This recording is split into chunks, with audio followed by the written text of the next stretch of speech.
So Monty and I have been having fun playing around with paper weaving, and it's a really effective and fun way of creating cards and decorations. So we've been making lots of Eastery cards and decorations, and it's a great way of getting into weaving, and really simple and effective and very relaxing thing to do as well. Also a great way of reusing scrap paper.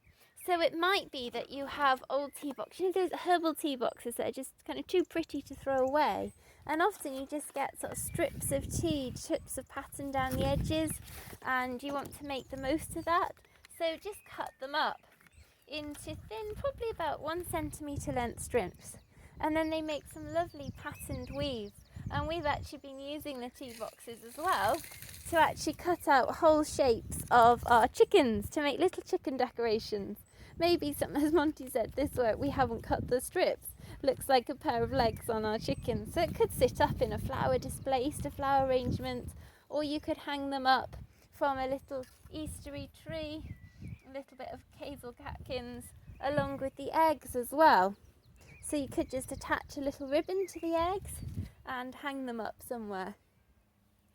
And of course they also make lovely sort of fun Easter cards too, or for any time of year. And the cards you could make into chicken shapes, or you could make into flower shapes, or fish, you know, anything you want to.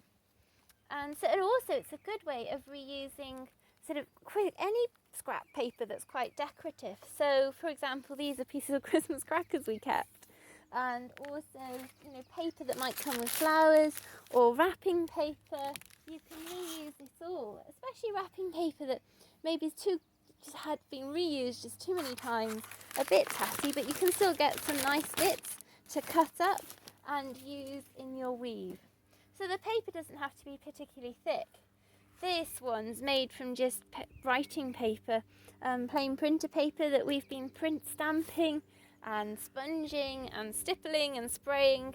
So of course you can also have fun making your own papers, playing around with different painting techniques inspired by eggs and the speckling and the mottles and the patterns on eggs, and then cut them up. Monty loves using his crinkly scissors, so we've got a variety of scissors with different edges that are great for adding an extra pattern to your paper strips, and that in itself creates a nice pattern. Or you could use crimping scissors from dressmaking, because we've also got some just straight plain edge strips as well. And all these are great skills as well to be developing, so that cutting and then the weaving itself. So once you've got a selection of about 1 centimetre wide strips, of course, depending what size you want to work, you could make them bigger. You could do some giant eggs or decorations. That would be really good fun. But once you've got your paper strips and you've got your card, so for the egg card, we've just done freehand an egg. You could use a template, and just make sure you keep one edge, one side attached. And we've put in a flat bottom too, so it can stand up. Then once you've done that, just take a craft knife or a kitchen knife. Obviously, if you're little, get an adult to do this, and parents, watch out for little fingers in the way, keep them well away. And just cut along about 1 centimetre apart. So I'm just cutting down sort of 1 centimetre strips, leaving about 0.5 centimetre to 1 centimetre from the edge to avoid risk of tearing. It's better to have fairly thick card to work on, it's just a bit more durable as well. And I'm just doing this freehand, cutting down onto a piece of board, or an old piece of wood or something. Make sure you don't score into your table. And you could measure out and draw lines as a template, as a guide to then cut along. So say I'm just doing this freehand, and you can of course play around with maybe doing diagonal strips. So that can work quite nicely when cutting. Keep your fingers well back behind the knife, well away, and just cut down, and then just fan them out and make sure you've got all your pieces open. So say we can do a diagonal weave with this one, but we'll start with a basic horizontal cut, and then we can weave vertically from top to bottom. So if I choose my piece and literally start over, under,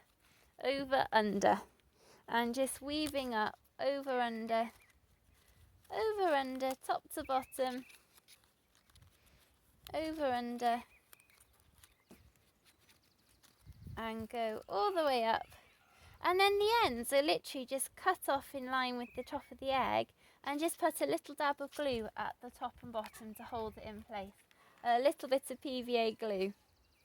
And then for the next one, I'm doing the opposite. So I'm starting under, then going over, then under, over, and just quickly feed it through.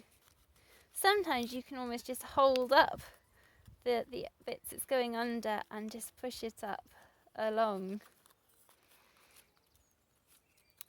And just going under. You just have to be a little bit careful not to tear the paper on the card, so I say sort of a thick one is good, and to not miss out any bits. We've done that a few times as well.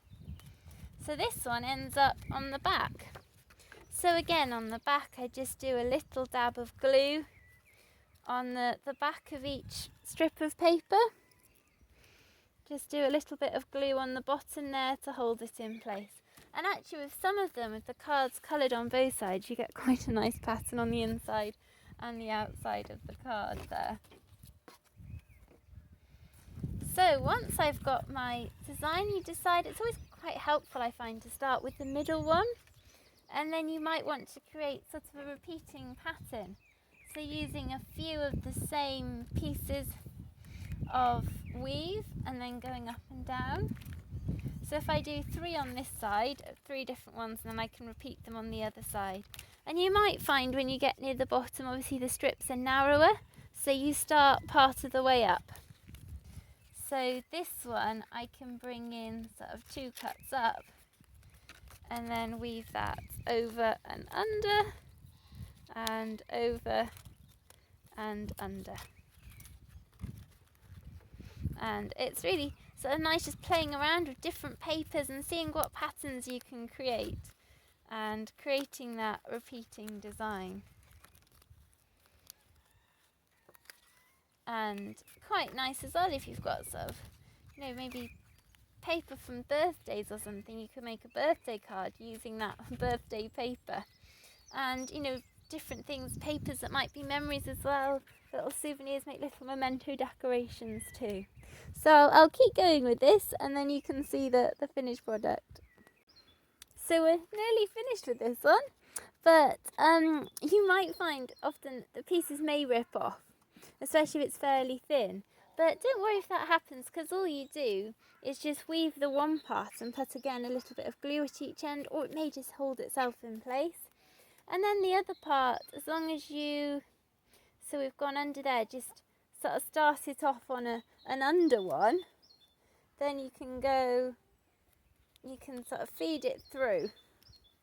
So feed it back in there and then go under there and then just fix that in place, and then you've got your completed design. And so now we can have a go at our diagonal weave, which will be quite interesting. Just threading this through the same way as before, just going up and down, and then just glue the ends, and that will give me quite a jazzy egg. And as I say, you can use recycled bits of card or paper, or just, you know, any bits of scrap paper and things you splattered and decorated with, and just and different widths as well. You could even play around within your design, varying the width of the card you're weaving and also the width of the slits throughout the design. So there's lots of possibilities, and I'm sure you can do, you know, if you're used to doing a lot with paper, you could come up with some quite sophisticated weaves as well. These are just some sort of simple basic ones, but obviously you could do something a little bit more complex too. And even weave different elements of a card, so you could do like a woven basket even, or yeah, you could do a woven basket or a woven balloons, you know, all sorts, lots of possibilities. So have fun playing around with these techniques, and reusing and reusing as much paper as you can. Go and raid the paper recycling box, and raid the kitchen cupboard for packaging as well, and have some fun.